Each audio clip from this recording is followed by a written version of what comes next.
My father raised his glass in front of hundreds of people and said my sister deserved everything because she was the only smart child he ever had. And then he looked straight at me and added, "Emily was always the dumb one. We never expected much from her anyway." People laughed, not loudly, but enough for me to hear it echo in my chest like something breaking quietly. My mother didn't stop him. She just smiled, like this was normal, like I was invisible. And my sister, standing there in her Harvard gown, didn't defend me either. She just adjusted her tassel and let them clap for her while I sat in the back row, hands folded, pretending I didn't feel my entire life, being reduced to a joke. But that wasn't even the worst part, because right after that, my father announced he was gifting her a brand new Tesla and a $52 million estate. And in that moment, I realized something that hurt more than anything they had ever said. I had never just been the overlooked daughter, I had been completely erased. If you've ever felt like you didn't belong in your own family, like no matter what you did it was never enough, then maybe this story will mean something to you, and if it does, only if this story truly resonates with you. Take a second to like, subscribe, and share where you're watching from along with your local time.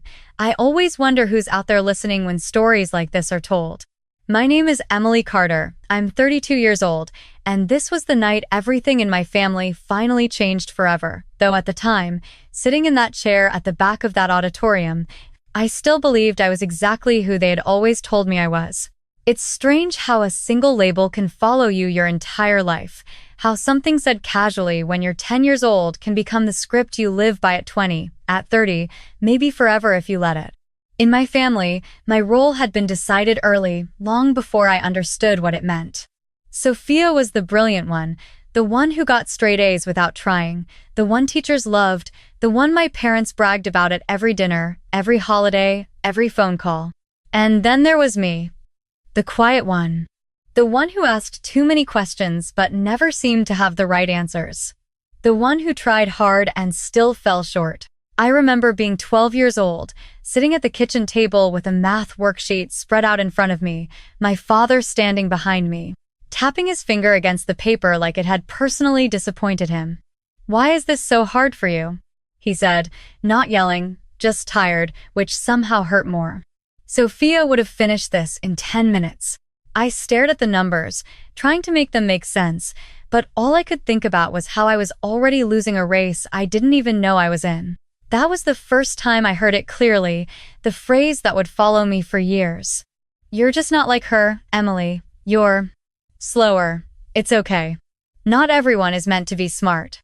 He said it like he was being kind, like he was lowering expectations to protect me, but what he was really doing was setting a ceiling I didn't even realize existed yet. And once that ceiling was there, everything in my life seemed to press against it. When Sophia got accepted into advanced programs, my parents celebrated. When I passed my classes, they said, "At least you tried." When she got into Harvard, they threw a party. When I told them I wanted to take a different path, something outside the academic track they valued so much, they barely looked up from their phones. It wasn't just what they said. It was what they didn't say. The absence of belief. The absence of curiosity. The quiet assumption that I would never be anything worth investing in. Over time, I stopped arguing. I stopped trying to prove them wrong. Not because I agreed with them, but because it was exhausting to fight a narrative everyone else had already accepted. It was easier to disappear into it, to play the role they had written for me, to become the background character in my own family. By the time Sophia's graduation day arrived, everything about our lives reflected that divide. She had internships, recommendations, a future mapped out in careful, impressive steps. I had something else entirely, something they didn't understand, something I had never fully explained, not because I couldn't, but because I had learned that explaining things to people who have already decided who you are rarely changes anything. So I didn't tell them where I had been the past 2 years. I didn't tell them who I had been working with, or what I had signed, or why I had quietly packed my things and left without making a scene. To them, I had just drifted, just another example of how I couldn't keep up. And maybe part of me let them believe that, because there was a strange kind of freedom in being underestimated. When no one expects anything from you, they stop watching. And when they stop watching, you can build something in silence. Sitting there in that auditorium, listening to my father praise Sophia like she was the only child he had ever been proud of, I felt that familiar weight pressed down on me again. That old script trying to pull me back into place. The dumb one. The forgotten one. The one who didn't matter. I almost let it. I almost stayed in that seat, clapped politely, and walked out the same way I had always walked out, quiet, unnoticed, unchanged. But then something happened. Someone stepped into the empty seat beside me, a man I had never seen before, dressed in a tailored suit that didn't belong to anyone in that room. He didn't introduce himself. He didn't look at the stage. He just placed a sealed envelope gently on my lap and leaned in slightly, his voice low enough that no one else could hear. "Now it's time," he said, calm and certain, like this moment had been planned long before I even knew it existed. I stared at the envelope, my name written across the front in clean, deliberate letters, and for a second, everything around me, the applause, the speeches, my father's voice faded into the background. I didn't open it. Not yet. Because something in me already knew that whatever was inside that envelope wasn't just going to change how they saw me. It was going to change everything. I kept staring at the envelope like it might disappear if I blinked too fast, like it did not belong to me, like it had been meant for someone else and somehow landed in the wrong hands. Because nothing like this had ever been meant for me before, not in my family, not in my life, not in any version of the future they had ever imagined for me. Around me, the applause was still going. People were standing now, clapping for Sophia as she smiled that perfect, practiced smile, the one that said she deserved every bit of it, and maybe she did. Maybe she worked hard. Maybe she earned it. But there was something about the way my father looked at her, like she was the only story worth telling. That made everything inside me feel smaller, quieter, like I was fading even while I was still sitting there. The envelope felt heavier than it should have. Thick paper, expensive, the kind you do not see unless someone wants to make a statement, and my name was written across it in a way that was deliberate, confident, like whoever sent it knew exactly who I was. Even if no one else in that room seemed to. I ran my thumb along the edge, but did not open it, not yet, because I had learned something over the years about moments like this, that once you cross a certain line, once you know something you cannot unknow it, and part of me was not ready for that shift. Not while I was still sitting in a room where I had always been the least important person. "Emily." My mother's voice cut through my thoughts, sharp and controlled, the way it always was when she was trying to correct something quietly without drawing attention. "Sit up straight, at least try to look presentable." I adjusted my posture automatically. Muscle memory more than choice, and nodded even though she had already turned away, already focused back on Sophia, already gone from me in the way she always had been, present but not really there. I glanced down at the envelope again, then back up at the stage where my father had now moved closer to Sophia, placing a hand on her shoulder as if to anchor himself to her success, as if her achievements were something he could hold on to, something he could show the world as proof that he had done something right. "This is what hard work looks like," he was saying into the microphone now, his voice carrying easily across the auditorium, practiced, confident, the kind of voice people trusted. "This is what happens when you stay focused, when you are disciplined, when you are truly gifted." There was a pause, just long enough for people to lean in, and then, he added, almost casually, "Not everyone is built that way. But Sophia always was." I felt the words land even though he did not say my name this time, because he did not have to, because everyone already knew the contrast he had been drawing my entire life, the invisible line between us that had defined everything. I lowered my gaze again, not out of shame this time, but because I could feel something shifting inside me, something I could not quite name yet, something that did not feel like the quiet acceptance I had carried for so long. The man beside me had already stood up, straightening his jacket, completely unaffected by the speech, by the applause, by any of it, like he existed outside the gravity of this room, and for a second I wondered if I should say something, ask who he was, why he had chosen me, but he did not give me the chance. "You will want to read that soon," he said, his voice calm, almost reassuring, like he was not handing me a mystery but confirming something that had already been decided. "Everything is in place." Then he stepped away, moving down the aisle without looking back, disappearing into the crowd as easily as he had appeared, and I was left there holding something that felt like it did not belong in the life I had been living. I watched him go until I could not see him anymore, until he was just another person in a sea of faces, and then I looked back at the envelope again. Really looked at it this time, at the weight of it, the precision of it, the way it stood out against everything else I owned, everything I had ever been given. My heart was beating faster now, not out of fear exactly, but anticipation, like I was standing at the edge of something I did not fully understand yet.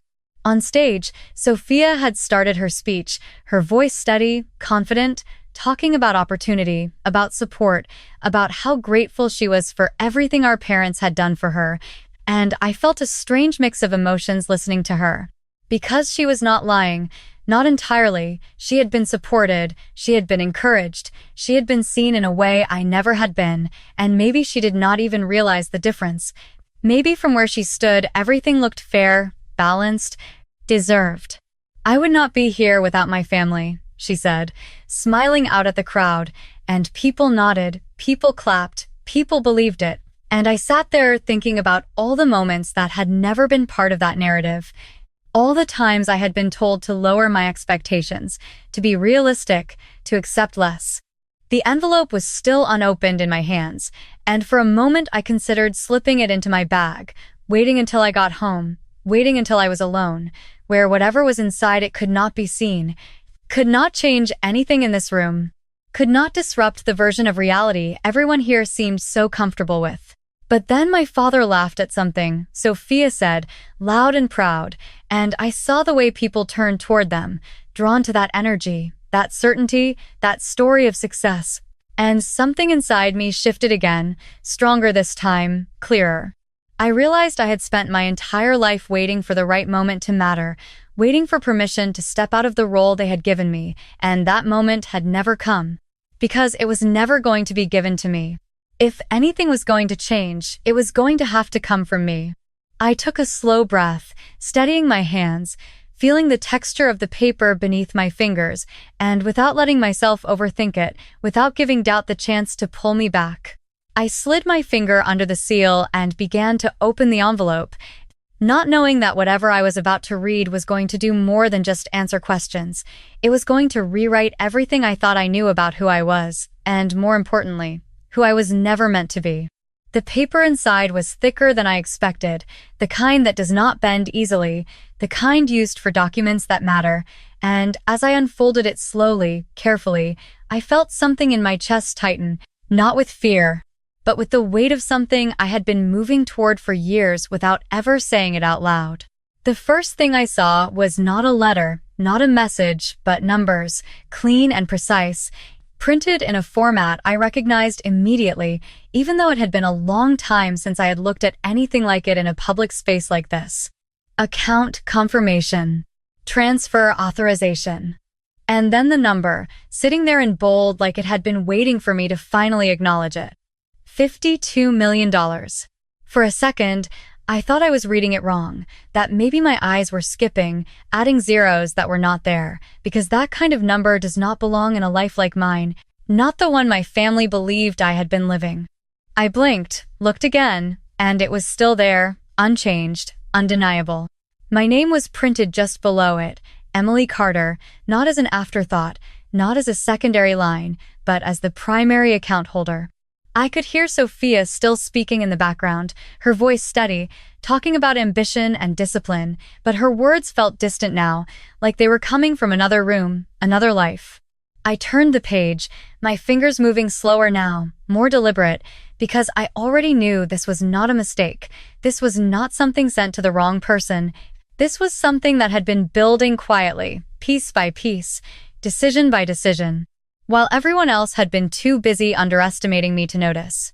There was a letter attached, short, direct, no unnecessary words, the way professional communication tends to be when emotions are not part of the equation. Miss. Carter, as outlined in your agreement, the final transfer has been completed. All assets have been consolidated under your authority. Effective immediately, you have full control. That was it. No congratulations. No explanation. Just confirmation. I let out a slow breath. I did not realize I had been holding my hands steady now in a way they had not been moments ago, because suddenly everything made sense in a way it never had before, not to them, but to me.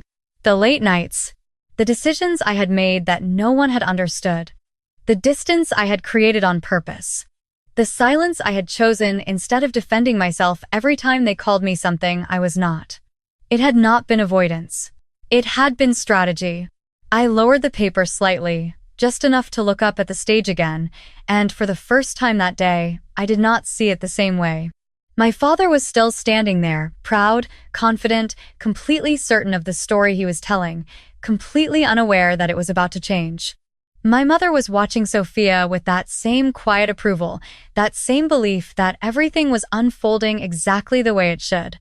And Sophia, still speaking, still smiling, still the center of everything, had no idea that for the first time in our lives, the balance between us had shifted, not in a small way, not in a way that could be ignored, but completely, permanently.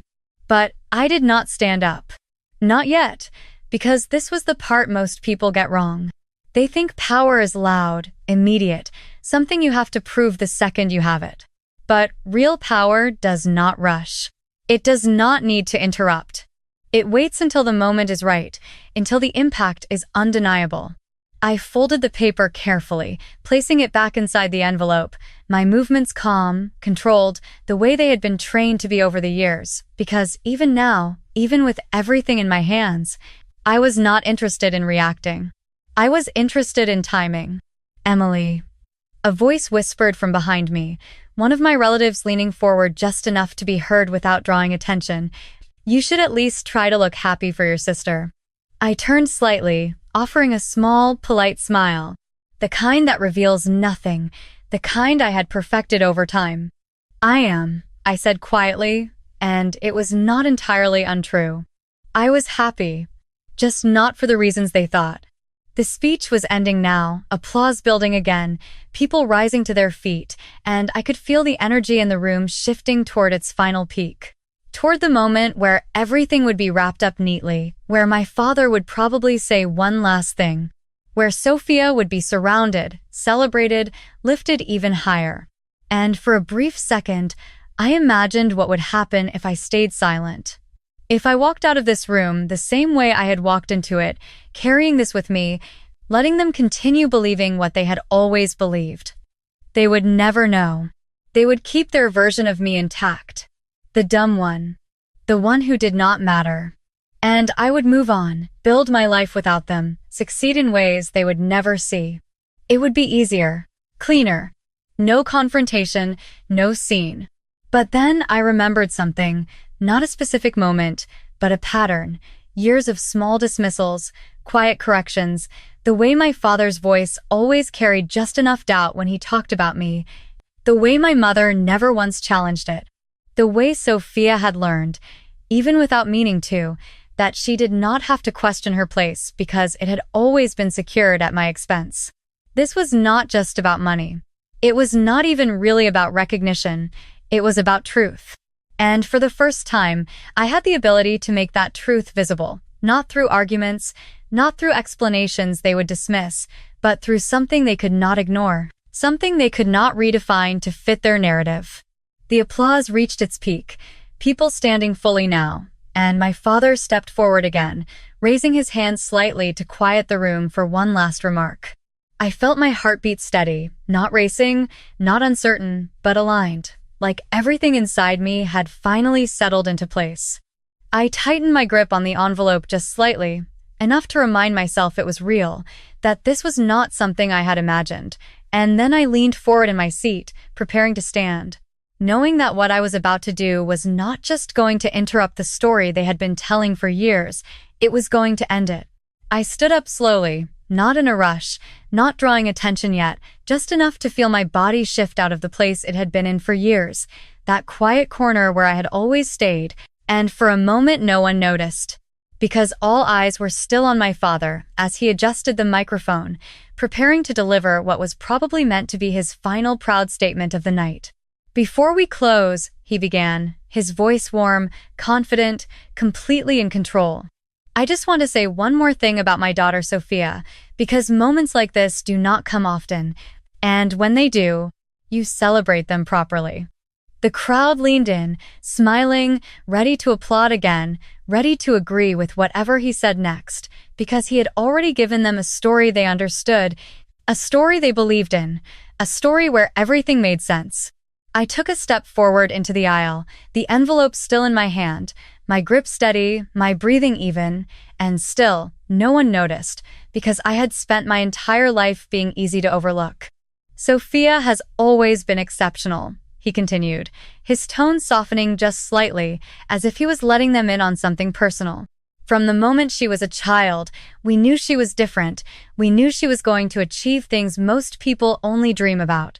I moved another step forward, then another, the sound of my heels barely registering against the noise of the room, because all of their attention was still focused in one direction, the direction it had always been. "And that is why," he said, pausing for effect, "it is only right that everything we have built, everything we have worked for, goes to her, because she has earned it." There was a murmur of agreement, a ripple of approval, and I could feel the moment tightening, reaching its peak, the exact point where everything was supposed to resolve cleanly, predictably. That was when I spoke. "Dad." It was not loud, not forceful, just clear enough to cut through the space in a way that made people turn, not because I demanded attention, but because they were not used to hearing my voice in moments like this. My father paused, just slightly, his expression shifting for a fraction of a second before settling back into that same composed confidence. "Emily," he said, with a hint of surprise, though it was quickly covered by a polite smile, the kind you use when something unexpected happens but you do not want to lose control. "Not now," my mother added quickly from the side, her voice low but firm, trying to contain the situation before it became something else. But I did not stop. I kept walking, step by step, until I reached the front, until I was no longer in the background, until I was standing in a place I had never been allowed to stand before. The room had gone quieter now, not silent, but different, like something had shifted just enough to make people uncertain about what was coming next. I could feel their eyes on me, curious, confused, some of them already dismissing me before I even said anything, because they thought they already knew who I was.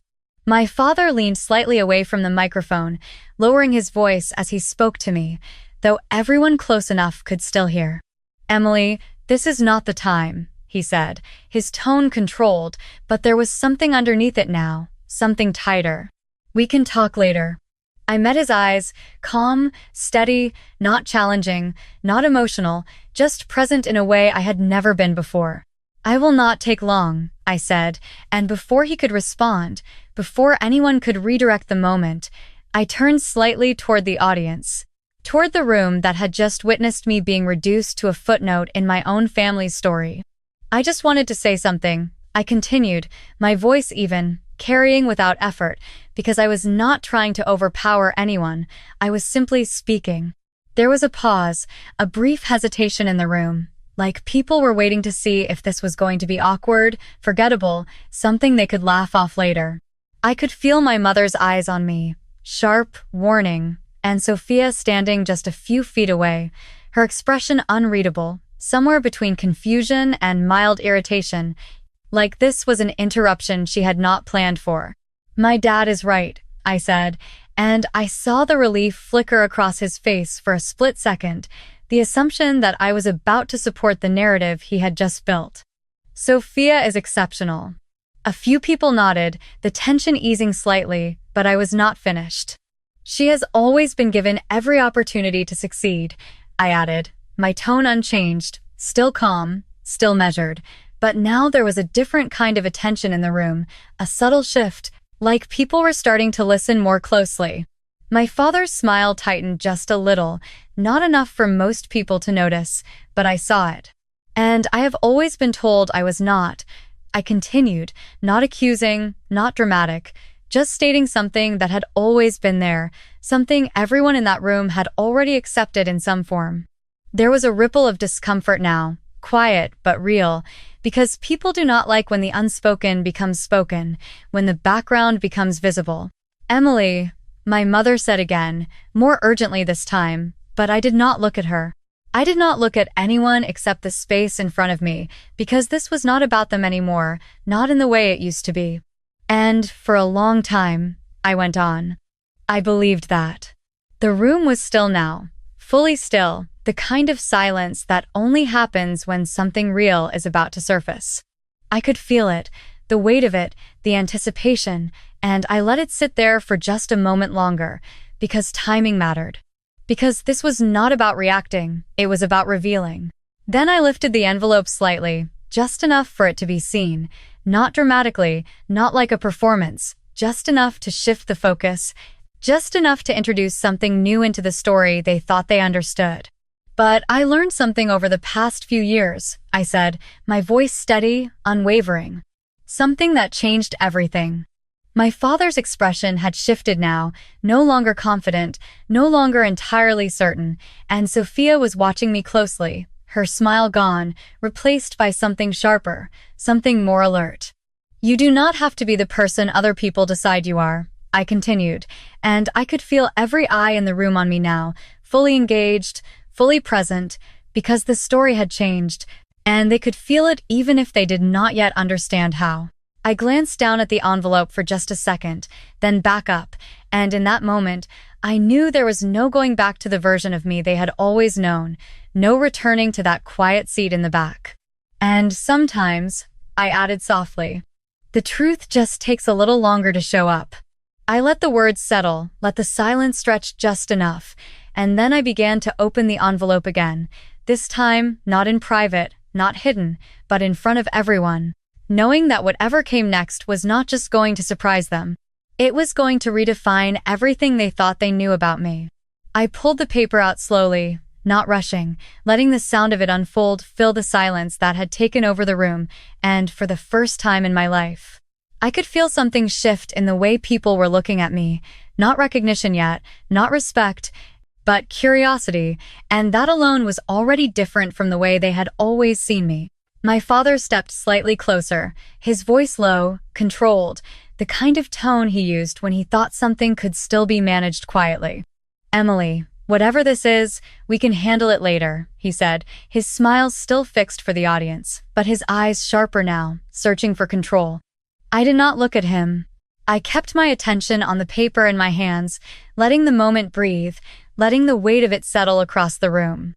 "It will not take long," I said again. Calm, steady, and then I lifted the document just enough so that the first few rows could see it, though I knew they would not understand it yet. "This is just a confirmation," I continued, my voice even, almost neutral, like I was explaining something simple, something ordinary. "A financial transfer that was completed this morning." There was a faint murmur, barely noticeable, but it was there, the first ripple of confusion, because this was not what anyone expected from me.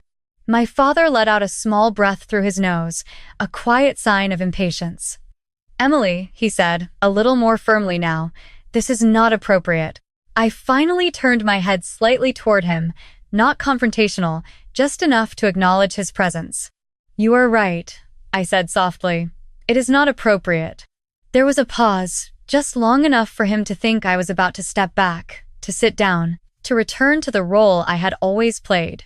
"It is long overdue," I added. The words landed differently, not loud, not aggressive, but clear, and I saw it then. The first real crack in his composure, subtle, but there. I looked back out at the audience, at the rows of people who had come to celebrate a story that suddenly felt incomplete, and I continued. "For years, I was told I was not capable of much, that I should lower my expectations, that I should be realistic about who I was." I did not rush the words, I let them sit, because I knew everyone in that room understood exactly what that meant, even if they had never heard it said out loud. And for a long time, I accepted that. I said, My tone still steady, still calm, because this was not about emotion, this was about truth. But while everyone believed I was falling behind, I was actually building something else. I glanced down at the paper again, then back up, letting that sentence hang just long enough to create space, to create tension, to let their minds start asking questions they did not yet have answers to. This document, I said, lifting it slightly higher now, confirms that as of today, $52 million in assets have been transferred into an account under my name. This time, the reaction was not subtle. It was immediate, a wave of disbelief, confusion, quiet voices rising all at once, because that number did not fit the story they had been told. It did not fit the person they thought they were looking at. I did not raise my voice. I did not try to compete with the noise. I simply waited. And slowly, the room began to quiet again, not because I demanded it, but because they wanted to hear what came next. My father stepped forward, closer now, his hand reaching slightly toward the paper as if he could take control of it, of the moment, of me. "That is not possible," he said, his voice lower now, no longer for the audience, but for me. "There has to be some mistake."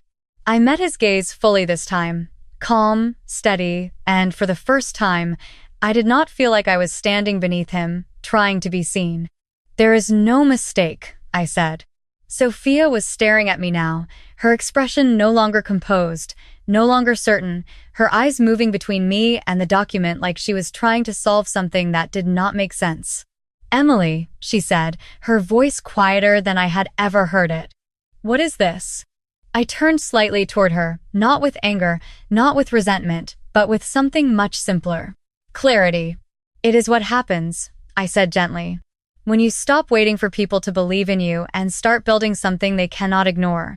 The room was completely silent now, every person focused, every assumption they had made beginning to shift, to crack, to fall apart. My mother took a step forward, her voice tight, controlled, but there was something else there now, something closer to uncertainty. "Where did this come from?" she asked. I looked at her for a moment, really looked at her, at the person who had watched me be diminished for years without ever stepping in, without ever questioning it. "From the same place I have been for the past 2 years, I said. "Working, learning, making decisions you never asked about because you already thought you knew the outcome." I lowered the paper slightly, not hiding it, just bringing it back to my side, because at this point, it was not about proving it anymore, it was about what it meant. "You called me the one who would never amount to anything," I continued, my voice still calm, still measured, but now there was something stronger underneath it. Not anger, not bitterness, but certainty. "You said I was the one you did not have to worry about because I was not going anywhere." I let that sit for a moment because they needed to hear it, not as an accusation, but as a reflection of what had always been there.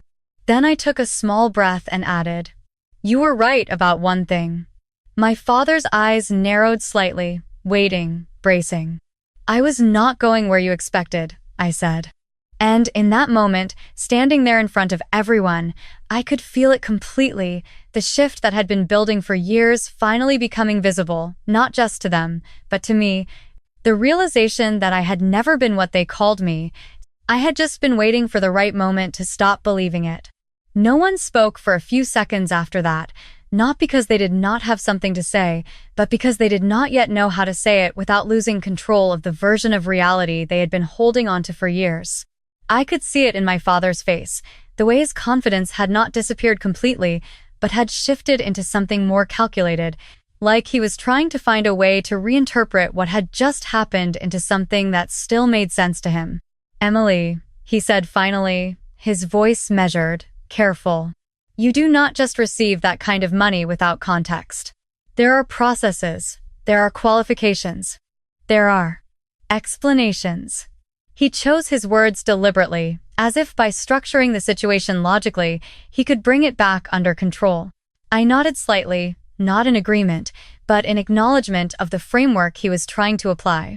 "You are right," I said calmly. "There are processes." I let that sit for a moment, because this was where most people expected me to either stumble or over-explain. to justify myself in a way that would give them something to challenge. But I did not do that. Instead, I continued. And I followed them. That was all, no details, no defense, just a statement. I watched as that landed differently than anything else I had said so far, because it did not give him a point of entry. It did not offer him a way to question my capability without sounding unreasonable in front of everyone. My mother stepped in then, her voice softer, but more urgent, trying a different approach. "Sweetheart," she said, using a tone she had not used with me in years, one that sounded almost like concern, almost like care. "If this is some kind of misunderstanding, we can fix it. You do not have to do this here." I looked at her, and for a brief second, I could see the version of her that might have existed if things had been different. If she had ever chosen to stand between me and the narrative that had been built around me. But that version had never shown up when it mattered, and this moment was not about rewriting the past, it was about acknowledging the present. "It is not a misunderstanding," I said gently, "and I am not trying to fix anything." Sophia was still watching me, her posture no longer relaxed, her hands no longer at ease, her entire presence shifted into something more alert, more aware. "Then what are you doing?" she asked. And there was something in her voice now that had not been there before, not just confusion, but something closer to uncertainty. Like she was starting to realize that the structure she had always relied on might not be as stable as she thought. I turned slightly toward her, my expression unchanged. "I am just telling the truth," I said. That answer did not satisfy anyone, because it was not meant to. It was meant to stand on its own, without needing to be expanded, without needing to be softened. My father exhaled slowly, stepping closer to the microphone again, as if trying to reclaim the space, to bring the focus back to something familiar. "Ladies and gentlemen," he began, his voice returning to that public tone, though it was not as steady as it had been before. "I apologize for the interruption. It seems there has been some confusion." "There is no confusion," I said, not raising my voice, but speaking clearly enough that it carried, cutting through his sentence without force, without aggression, just presence. He stopped mid-phrase, his jaw tightening slightly, and, for the first time, I could see that he did not know how to continue without acknowledging me. The room had shifted completely now. This was no longer his moment. It was no longer Sophia's moment. It was something else entirely, something unplanned, something real. I took a small step forward, not toward him, not toward anyone in particular, just into the space that had opened up. "You said earlier that everything you built should go to Sophia because she earned it." I continued, my tone still even, still controlled. "And maybe she did earn what you gave her." I glanced briefly at Sophia, not with judgment, not with resentment, just acknowledgement. "But what you built is not the only thing that exists." That line hung in the air, and I could feel the shift deepen, because now it was not just about the money, it was about something larger, something they had never considered. "While you were deciding who I was," I went on, "I was deciding who I wanted to become." I did not rush the words. I let each one land, because this was not about overwhelming them, it was about making sure they heard it. "And I did not do it here," I added, glancing around the room, at the familiar faces, the familiar expectations. "I did it where no one was watching."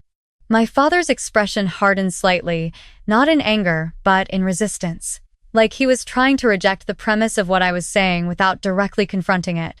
"You left," he said, his tone sharper now. "You walked away without explaining anything. That is not building something, Emily. That is avoiding responsibility." There it was, the narrative. The same one he had always used, reframed to fit the moment. I nodded again, slowly, because I understood exactly why he needed that to be true.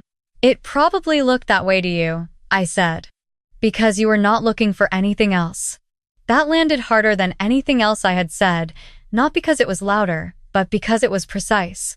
My mother crossed her arms slightly, a defensive gesture she probably did not even realize she was making. "Then explain it now," she said. "Explain where this came from." I looked down at the envelope in my hand, then back up, taking a small breath, not because I needed to prepare, but because I was choosing my next words carefully. This was not just a reveal. This was the moment where the story truly began to shift, where the past and the present would finally connect in a way they could not ignore. 2 years ago, I said, my voice steady, grounded, I made a decision. I let that sentence stand on its own for a moment, because it was the beginning of something they had never been part of. Not to prove you wrong, I added, but to stop proving you right. And as I said that, I could feel it completely, the separation between who I had been in their eyes and who I actually was, the distance finally visible, finally undeniable, and I knew that what I was about to share next was not just going to answer their questions. It was going to challenge everything they thought they understood about me. 2 years ago, I repeated, and this time my voice carried differently, not just across the room, but backward, into everything they thought they knew about me. I stopped trying to be understood here. I could feel their attention sharpen, not because they suddenly cared, but because they could sense that this was leading somewhere they did not expect. I left quietly. I continued. Not because I had nothing to say, but because I realized no one was really listening. My father's expression tightened slightly, like he wanted to interrupt, but something held him back now. Maybe the audience, maybe the uncertainty, maybe the fact that for the first time, he did not know exactly what I was about to say next.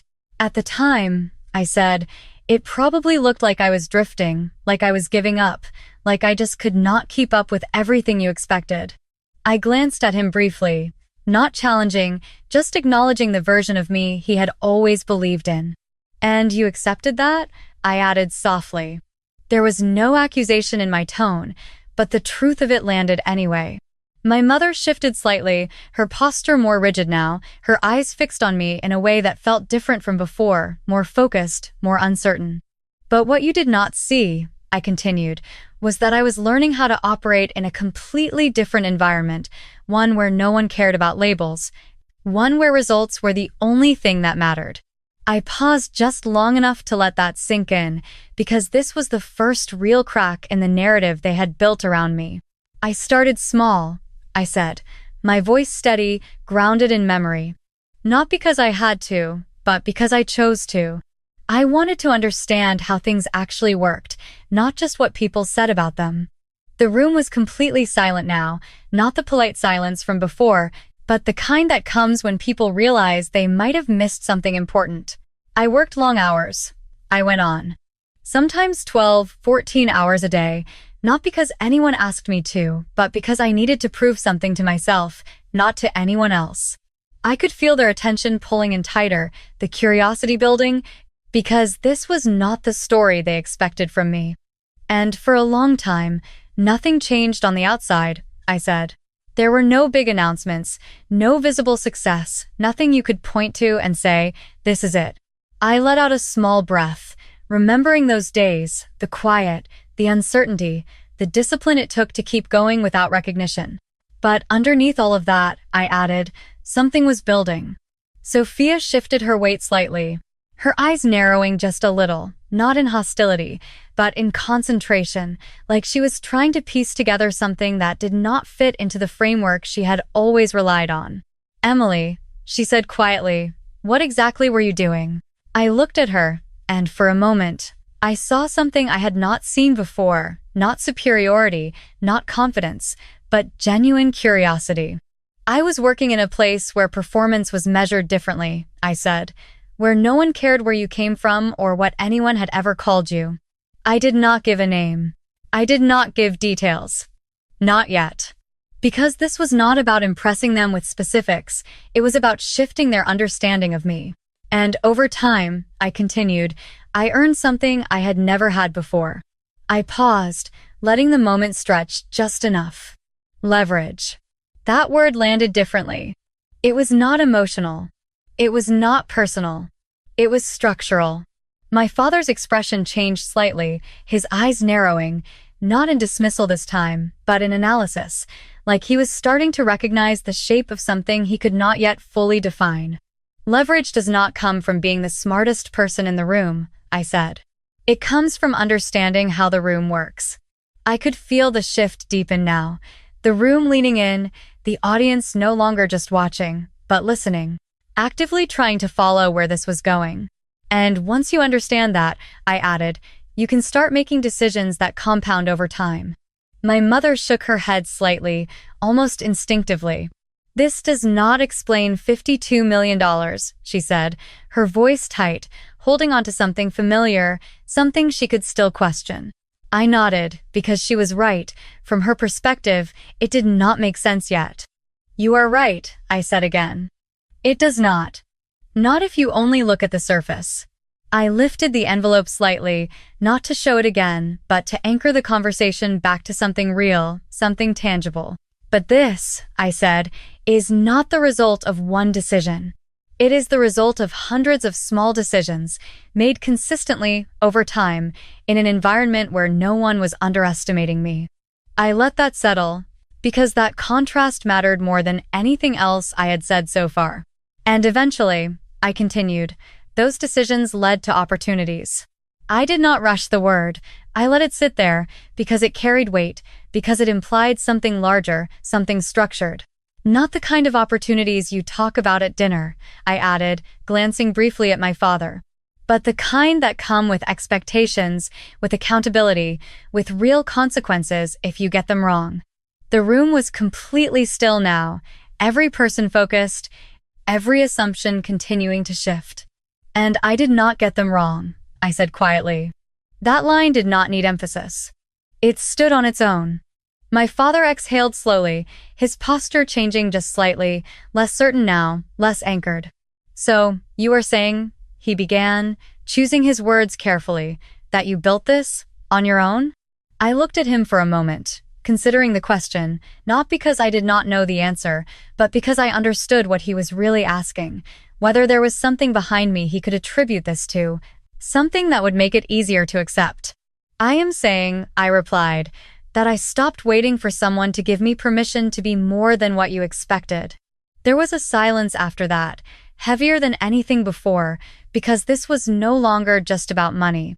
No longer just about a surprising reveal, it was about identity, about the gap between who they thought I was and who I had become. I took a small step back, not retreating, just creating space, because I knew what came next was going to change everything even further. And what you are seeing right now, I added softly, is just the part that can be measured. I let that line hang, just long enough, because it hinted at something more, something they had not even begun to understand yet, and I could see it in their faces. The realization that this story was not finished, not even close. The room did not move, not physically, but something in the air had shifted so completely that it felt like everyone was standing in a place they did not recognize anymore. Like the ground beneath the story they had all agreed on had quietly given way to something else. I could see it in the way people looked at me now, not dismissing, not laughing, but trying to recalibrate, trying to understand how someone they had already categorized had suddenly stepped outside of that definition without warning. My father remained still for a moment longer, his posture straight, his expression controlled, but there was something different now, something more cautious, like he was no longer certain which version of me he was dealing with. Measured, he repeated slowly, almost to himself, as if testing the word, trying to find a way to contain it. So there is more. It was not really a question, but I answered anyway. There always was, I said calmly. That line landed quietly, but it carried weight because it did not just refer to the present. It reached backward, into every moment they had overlooked. Every time they had chosen the easier assumption over the harder question. Sophia took a small step closer, her heels barely making a sound against the floor, her eyes fixed on me in a way that was sharper now, more focused than I had ever seen. "Then why did you never say anything?" she asked. There was no accusation in her voice, just confusion, genuine and unfiltered, and for a second, I almost smiled, not because it was funny, but because the answer was so simple it had never needed to be said before. Because it would not have changed anything, I replied. I did not rush the words. I let them sit exactly where they needed to, because this was not about blaming her, it was about revealing something she had never had to consider. You already believed you knew who I was. I added softly. She blinked, just once, and I could see it register, not fully, but enough to shift something inside her understanding. My mother crossed her arms tighter now, her composure still intact on the surface, but the small movements giving away the tension underneath. "That is not fair," she said. "We never stopped you from doing anything." I looked at her, not with anger, not with resentment, but with clarity that had taken years to build. "You did not have to," I said. "You already decided what I was capable of." The silence that followed was different from the ones before, heavier, more personal, because this was no longer just about a surprising outcome. It was about the foundation of how they had seen me for my entire life. My father exhaled slowly, adjusting his stance, stepping slightly closer again, as if trying to regain some control of the space. But this time, there was no microphone between us, no distance to hide behind. "Even if that is true," he said, his tone measured, still trying to anchor the situation in logic, "this does not explain the scale of what you are describing." I nodded, because I understood what he needed, not emotionally, but structurally. He needed a framework, something he could analyze, something he could place into a category that made sense to him. "You are right," I said again. "It does not yet." I took a small breath, not because I needed it, but because I was choosing what came next carefully. Because this was the part where everything shifted from possibility to certainty, from implication to reality. 2 years ago, I continued, when I left, I was not just looking for a job, I was looking for access. That word landed differently, sharper, more specific, and I could see it in my father's eyes, the way his focus narrowed, the way he started to engage with the conversation on a level he had not before. "Access to what?" he asked. I met his gaze steadily. "Information. Networks. Decision-making." I did not elaborate yet, because I did not need to, not immediately. The words themselves carried enough weight to shift the conversation into a different space. I positioned myself in environments where outcomes were not based on perception but on execution, I said. Where, if you delivered results, you were given more responsibility, more visibility, more control. The audience was completely still now, not just listening, but absorbing, because this was no longer a personal story.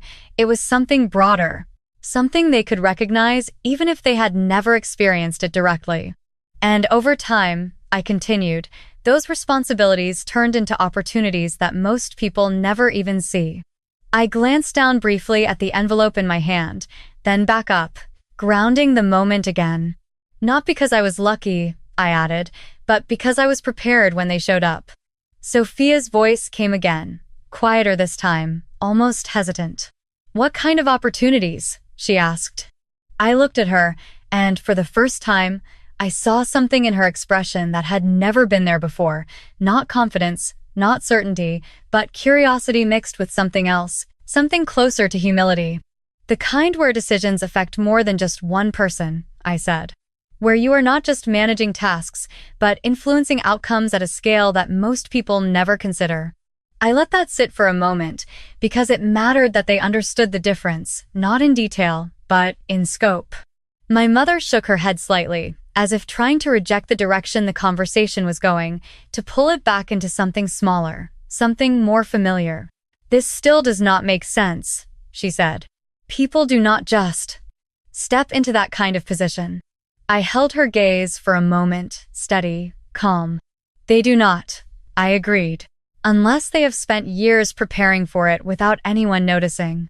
That line settled into the room like a final piece clicking into place, because it reframed everything they thought they had seen, everything they thought they had understood about my absence, my silence, my distance. My father's expression had changed again, not fully accepting, but no longer dismissive, no longer certain. "And this," he said slowly, nodding slightly toward the envelope, "is the result of that." I followed his gaze to the paper in my hand, then back up to him. "This is one result," I said. "The one that is easiest to quantify." There was a pause, a longer one this time, because they could all feel it now, the implication behind that statement. The suggestion that what they were seeing was not the full picture, not even close. I let the silence stretch just enough, because this was where anticipation built, where understanding began to form but had not yet fully arrived. Then I added, quietly, almost gently, but it is not the most important one. That was the moment everything shifted again, not outwardly, not dramatically, but internally, in the way they were processing what was happening, in the realization that this was not just about a number, not just about a transfer, but about something deeper, something they had never taken the time to see. And I could tell by the way they were looking at me now that they knew, even if they could not yet explain it, that the story they thought they were watching had only just begun to reveal itself. The silence after my last words did not feel empty, it felt full, like the entire room was holding something it did not yet know how to process, and I could see it in their faces, the way people were no longer just reacting but thinking, recalculating, trying to fit what they were hearing into a structure that had already started to break apart. My father did not speak immediately this time, which in itself was unusual, because he had always been the first to respond, the first to define the direction of any conversation, but now he was watching me, really watching me, as if trying to reconcile the person in front of him with the version he had carried for years. "If that is not the most important result," he said slowly, his voice lower now, less performative, more deliberate, "then what is?" That question shifted the room again, because it moved everything away from numbers, away from transactions, into something less tangible, something harder to dismiss. I let the question sit for a moment, not because I needed time to answer, but because I wanted them to feel the weight of it, the space it opened. "The most important result," I said finally, my voice calm, grounded, "is that I am no longer defined by what you decided I was." That line did not create noise, it created stillness, the kind that settles deep. Because it was not about proving anything, it was about ending something. My mother's expression changed subtly, not dramatically, but enough for me to see that something had reached her, something she could not immediately push aside. "We never defined you," she said, but her voice lacked the certainty it would have carried before. I met her gaze gently, not confrontational, just clear. "You did," I said, "just not in ways you noticed." I did not elaborate right away, because I did not need to list examples. They were already there, in every memory, in every moment where expectations had been set differently for me than for Sophia. "It was in the way you spoke about me," I added after a beat. "In the things you assumed I could not do before I even tried." Sophia shifted again. Her arms now resting at her sides, instead of folded, her posture less guarded, more open, like she was listening in a way she had not before. "I did not know," she said quietly, almost to herself. I turned toward her, and for a moment, I let the tension soften just slightly, because this was not about placing blame on her, it never had been. "I know," I said. "You were never supposed to notice." That line carried a different kind of weight, because it pointed to something larger than any one person, something structural, something that had shaped both of us in ways we had not fully understood. My father straightened slightly, as if trying to regain some footing, some sense of control, but his voice, when he spoke again, was different now, less certain, more searching. "So what happens now?" he asked. That question hung in the air, not just from him, but from everyone, because it was the first time anyone had acknowledged that the story had moved beyond what they expected, beyond what they could easily predict. I looked around the room for a moment, taking in the faces, the attention, the shift that had taken place, and then I brought my focus back to him. "Now," I said, "nothing changes unless it needs to." That answer seemed to confuse them more than anything else I had said, because it did not follow the pattern they were expecting. It did not escalate, it did not demand, it did not create conflict. "I am not here to take anything away from Sophia," I continued, glancing briefly at her. "And I am not here to rewrite what you have already decided to give her." I let that settle, because it mattered that they understood this was not about competition, not about reclaiming something that had never been mine to begin with. "I am here because for the first time," I added, "I do not need anything from you." That line landed harder than anything else, not because it was loud, but because it removed something they had always assumed was there: dependence, expectation, the need for approval. My mother's shoulders dropped slightly, just a fraction, but enough to show that something had shifted internally. "Emily," she said softly, "that is not how family works." I held her gaze, steady, not dismissive, not harsh. "It is how mine worked," I said. There was no anger in it, just truth, simple and unfiltered. The room remained quiet, but it was a different kind of quiet now, less tense, more reflective, like people were no longer waiting for something dramatic to happen, but trying to understand what had already happened. My father glanced briefly at the envelope again, then back at me. "And the rest of it?" he asked. "The part you said we cannot measure." I nodded slightly, because I knew this was where everything moved beyond what they could easily quantify. "The rest of it," I said, "is what I became while you were not looking."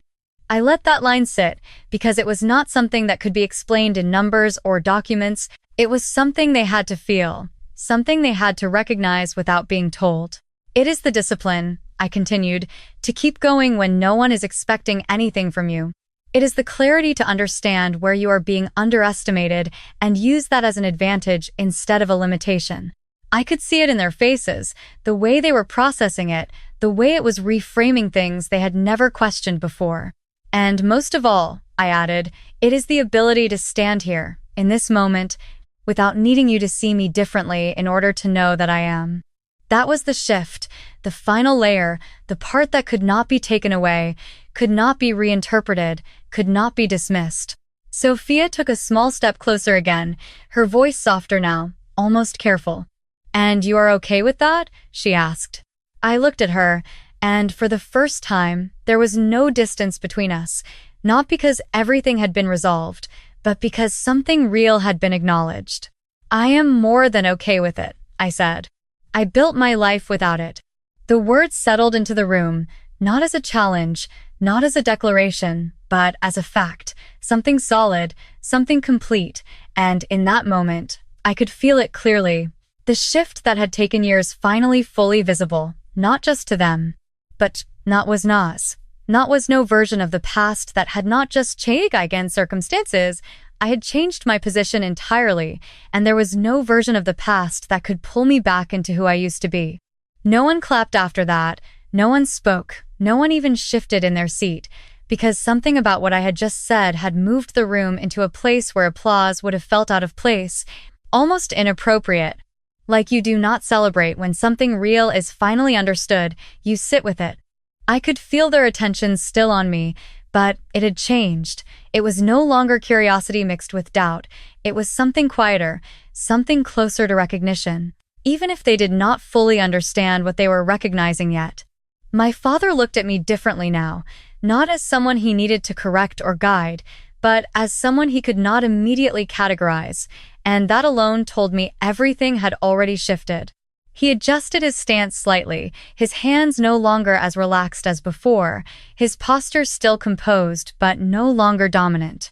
"You think this changes things," he said, his voice steady, but there was something underneath it now, something uncertain, something he could not fully hide. I did not answer right away, not because I did not know what to say, but because I understood that the answer was not something that needed to be argued, it was something that needed to be seen. "I think it already has," I said finally, my tone calm, not challenging, just clear. He held my gaze for a moment longer than he ever had before, as if searching for something familiar, something he could hold on to, but there was nothing there that matched the version of me he had known. My mother stepped forward slightly, her voice softer now, less controlled, more human in a way I had not heard from her in years. "Emily," she said, "we did not realize." She stopped mid-sentence, as if the rest of the words did not come as easily as she expected them to. I watched her for a moment, not with judgment, not with resentment, just with the kind of distance that comes when you have already processed something long before the other person even notices it exists. "I know," I said gently. "That is kind of the point." Sophia stood there quietly, her earlier confidence completely gone now, replaced by something more thoughtful, more grounded. She looked at me like she was seeing me for the first time, not as a comparison, not as a contrast, but as a person separate from the story we had always been placed in. "Why now?" she asked. "Why tell us this here?" I considered the question for a moment, not because it was difficult, but because it deserved a real answer. "Because this is where the story was written," I said. I glanced briefly around the room, at the stage, at the audience, at the place where everything had been defined so clearly just minutes ago. And this is where it needed to change. That answer settled differently than anything else, because it connected everything: the past, the present, the reason for this moment, the reason for this place. My father exhaled slowly, his shoulders dropping just slightly, not in defeat, but in something closer to acceptance, though I could tell it was not complete, not yet. "And what do you expect from us now?" he asked. That question was the one I had been waiting for, not because I needed something from them, but because it revealed what they still believed about me. That this was about expectation, about demand, about some kind of negotiation. I shook my head slightly. "Nothing," I said. The simplicity of that answer seemed to confuse him more than anything else I had said so far. "Nothing?" he repeated. "Nothing," I confirmed. "I did not come here to change your mind. I came here to stop letting your opinion define mine." There was a long pause after that, longer than any before, because that line removed the last remaining connection between who I was and what they thought I should be. My mother looked down for a moment, her hands clasping together in a way that felt unfamiliar, like she did not quite know what to do with them. "We were proud of you in our own way," she said quietly. I heard the words, but they did not land the way they might have years ago. "I know," I replied. But it was not the way I needed. I did not say it harshly. I did not say it to hurt her. I said it because it was true, and for the first time, I was not trying to soften the truth to make it easier for them to accept. Sophia took another step closer, her voice softer now, almost careful. "Does this mean you are leaving again?" she asked. I looked at her, really looked at her, and for a moment, I could see the space between us not as something fixed, but as something that had the potential to change, slowly, if both of us chose to see each other differently. "I never came back the way you think," I said. "I just came here to close something." That line hung in the air, not heavy, not dramatic, just final in a quiet way that did not need to be emphasized. My father nodded once, slowly, as if acknowledging something he did not fully understand but could no longer deny. "You have changed," he said. I met his gaze, steady, calm. "No," I said. I stopped pretending I had not. That was the moment it settled completely, not just for them, but for me.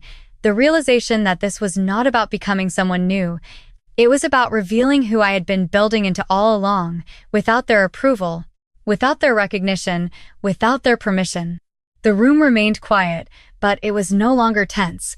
It was reflective, almost still, like everyone present understood they had just witnessed something that could not be undone, something that would not return to what it had been before. I glanced down at the envelope one last time, then back up, taking in the space, the faces, the shift that had taken place, and I felt something settle inside me, not relief, not triumph, but something steadier, something more complete. "Congratulations, Sophia," I said, turning slightly toward her, my voice genuine, not forced, not performative. "You earned your moment." She nodded slowly, her expression softer now, more real than it had been at any point earlier that day. "So, did you?" she replied quietly. I held her gaze for a second, then gave a small nod, not because I needed her acknowledgement, but because I accepted it. And then, without raising my voice, without making a scene, without waiting for anything else to be said, I took a step back, then another, turning away from the stage, from the microphone, from the version of myself that had once been defined in that space, knowing that what I was leaving behind was not just a moment, but an entire narrative that no longer had any power over who I had become.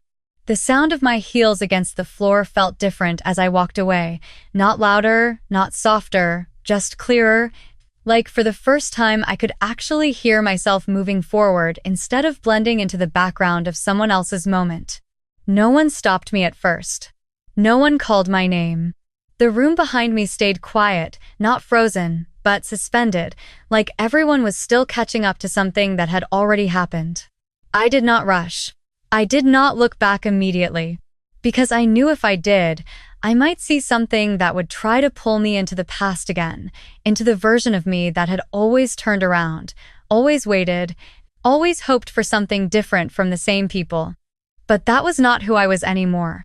I reached the edge of the aisle and paused for just a second, not out of hesitation, but out of awareness, like I was marking the exact point where something ended. Emily.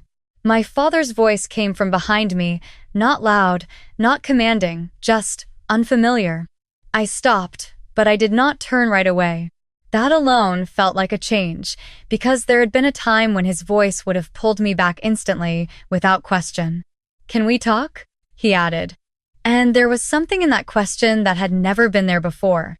Not authority, not expectation, just request. I slowly turned, just enough to face him, still standing a few feet away, still holding the envelope, still grounded in the moment I had created. He had stepped down from the stage now, no microphone, no distance, no audience between us, just a man trying to understand something he had never needed to question before. My mother stood beside him, quieter than I had ever seen her, her expression not defensive anymore, just uncertain, like she was standing in a version of reality she had not prepared for.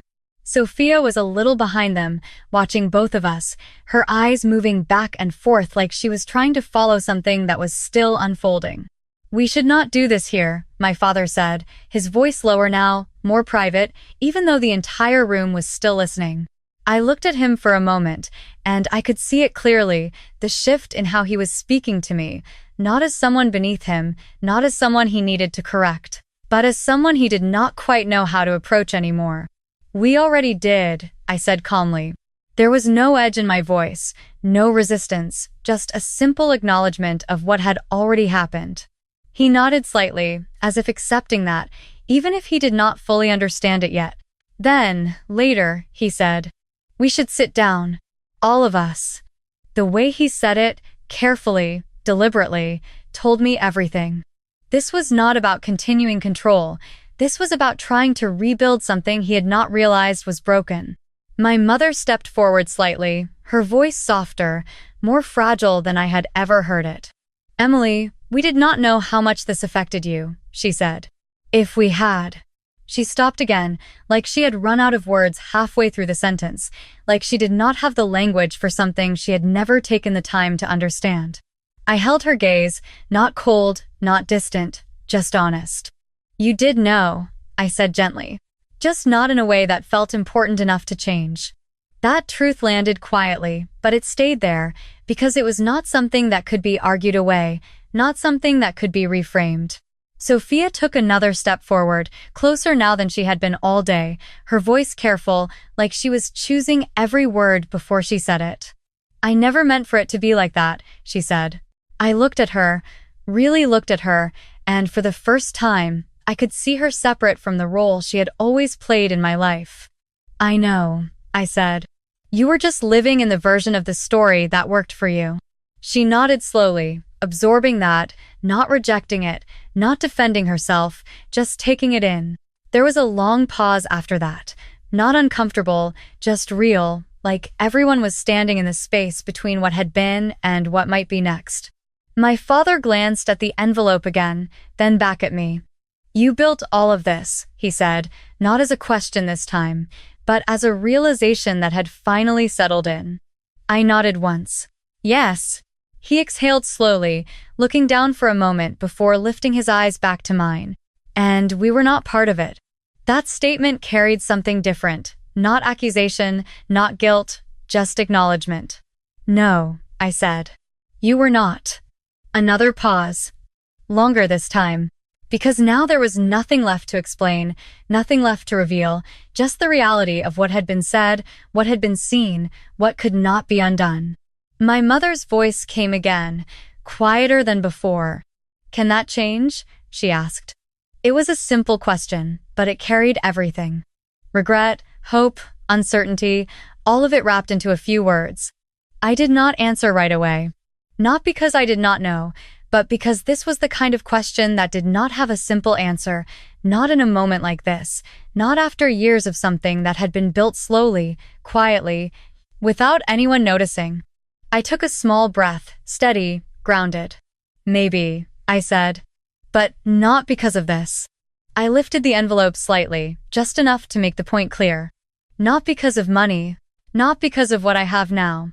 I lowered it again, my gaze steady. It would have to be because you see me differently.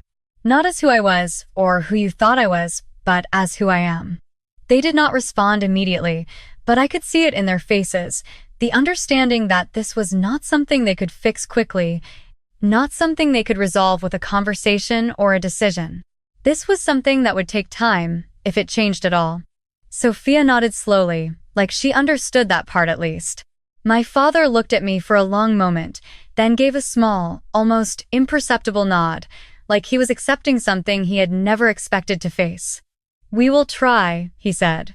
It was not a promise. It was not a guarantee. But it was real in a way that nothing else he had said before had been.